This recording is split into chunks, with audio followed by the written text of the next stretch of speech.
and by the authority given by the God of heaven and earth, I pronounce you husband and wife. And in the spirit of prophecy, I tell you, this union will one day heal this family. And it won't be here in Palmyra, but in Zion. Ben, how are you? I've asked Brother Phelps and Brother Partridge to serve as witnesses. They'll be leaving for Missouri next week to establish a printing press that will publish the revelations the Lord has given us.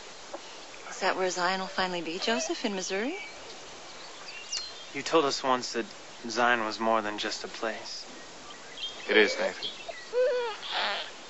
Zion is the city the Lord will build for his people, where there will be no poor among us, and we will all be of one heart and one mind. We thought Zion was in Ohio, but we were wrong. Joseph sent one of his apostles, Parley Pratt, out to Missouri to buy up land for the real Zion.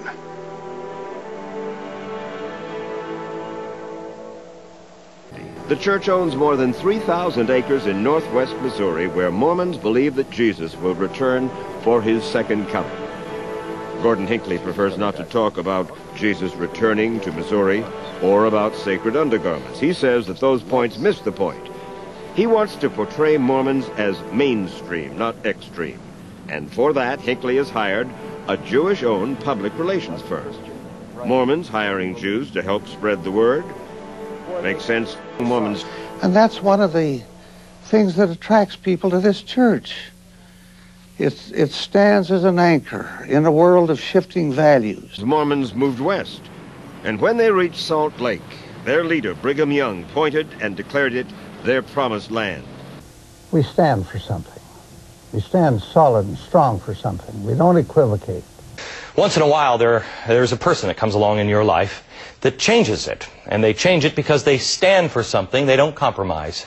The church owns more than 3,000 acres in northwest Missouri, where Mormons believe that Jesus will return for his second coming. Gordon Hinckley prefers not to talk about Jesus returning to Missouri.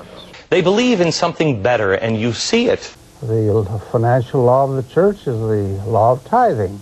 Goes back to the Old Testament. To give all the church members 10% is expected of our people, and they pay it faithfully. They believe in something better. The church is undertaking a huge development project in the interest of protecting the environment of Temple Square. They are, in effect, your personal shining city on the hill. Circumstances change, but our message does not change. He stood for something. Pardon me, I kind of got a little bit of a tear going there, or was it in that eye?